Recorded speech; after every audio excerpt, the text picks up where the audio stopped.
In August 2010, 24 teachers from high schools around Washington State took part in 3 days of hands-on workshops at the University of Washington. These participants in the Academy for Teaching About Health and Environment Associations, or ATHENA, learned how human health is impacted by the places we live, work, and play. Back in their classrooms, they took what they had learned in August and created and implemented lesson plans related to environmental and occupational health. In May 2011, they returned to Seattle to share their work, deepen their knowledge, and reconnect with university faculty, staff, and students.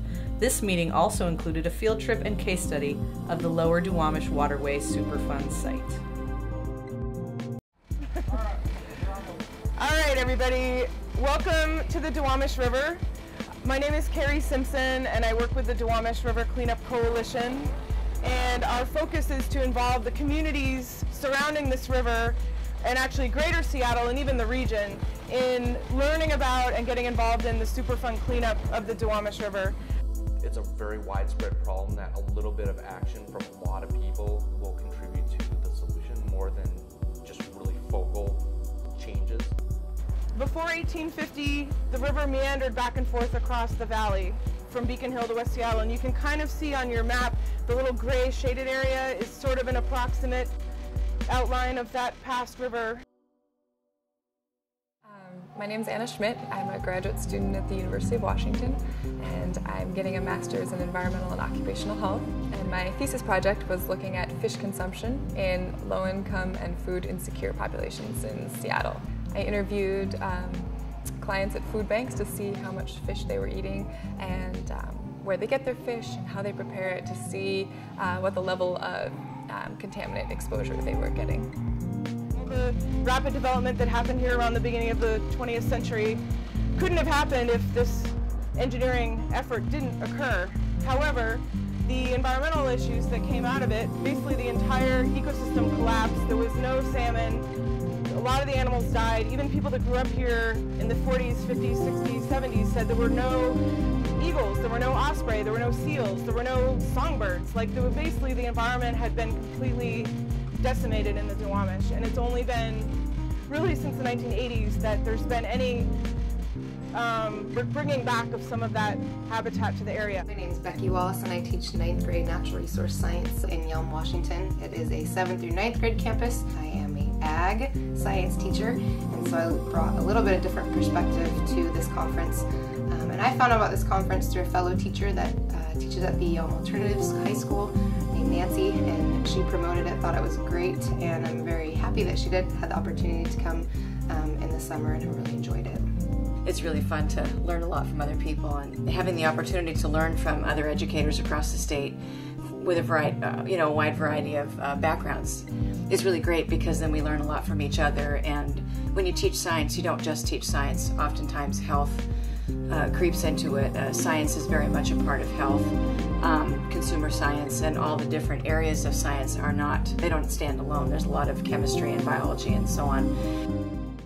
Bringing a bunch of people together and talking about this subject can be really powerful, because you think of yourself as a community, and that you're not just isolated on your own, island somewhere trying to make this thing happen and do a good job teaching youth. You're actually bringing a group of people together who now know that there's a support system out there for them, and a network, and people that they can talk with, and resources that they can find, and that when you have a community of people together, everyone has their own gift, and those gifts are allowed to have that platform to share with other people. And so I think it's a really useful method of building curriculum and testing it, and then bringing it back and talking about how awesome it was, and then how it can be even better. Tell me that, but okay, good. It fits perfectly at the end of the agricultural unit, and then it ties next to the human population, and then how our technology is taken onto third world countries. And I think that's important for them to see that transition. My name is Jerry Croto, and I'm what's referred to as an industrial hygienist, and work in the Department of Environmental and Occupational Health Sciences, and which is where the ATHENA program is based. One of the perspectives that the program is trying to get is the occupational health perspective. So being an industrial hygienist, that and having worked in a number of facilities on the Duwamish River gives me a good place to be able to talk about what's going on in those buildings. Photos on the bottom show the tight spaces where these folks are working. And again, quite exciting to walk around this facility carrying our equipment, going into holes and down ladders and such. My name is Heidi Kirk.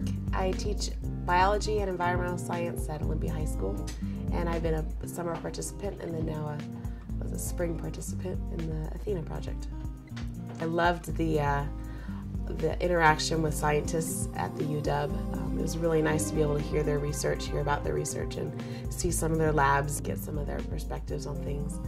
I love teaching, but I also love science, so it's always nice to get some of that science input. Well, my name is Jon Sharpe, and I am currently the administrator for a research center called the Center for Ecogenetics and Environmental Health, and we do research on the connections between genes, behavior, environment, and how all those things combine to determine someone's health. So a lot of the research is pretty abstract: bench research, genetics research, genomics research, proteomics research. But a lot of what I spend time doing is trying to figure out how to communicate that to the general public, and in particular we've done a lot of work with teachers, middle school and high school teachers, with the goal of getting them to be thoughtful about environmental and occupational health sciences, about ecogenetics, which is the connection between environment, genetics, and health, so that they can talk to their students about these topics, so that the students in the future can be informed voters and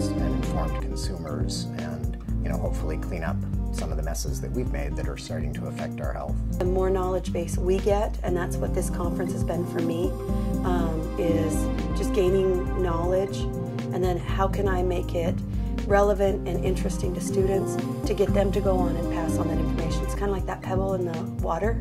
If I throw a pebble, it makes ripples, and every time it makes a ripple, hopefully that'll impact another person, which will impact another person.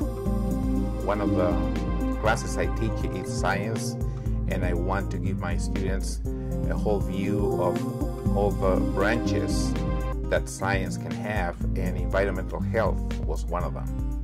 We always try to give the kids more possibilities so we can take them out of what they normally think as the only careers available. And this department is presenting one area of the sciences that many kids have not heard of, or they think it's too complicated when you start talking about toxicology and all these problems that we may find in the environment. I love the scientific approach part of it. As a family consumer science, that's my emphasis, and I can use it in virtually every single classroom they have, whether it be social studies or science or the family consumer science, CTE, any of the subjects they have, even math as they collect their data for the projects. I think it's important for teachers to learn in this, not just from like a textbook, getting us out in the field and actually seeing it and having the hands-on experience makes it more relative to us, and then we can create lessons that we can kind of help the students visualize what we've seen, and we can adapt it and hopefully spark interest with a lot of the topics that we've covered.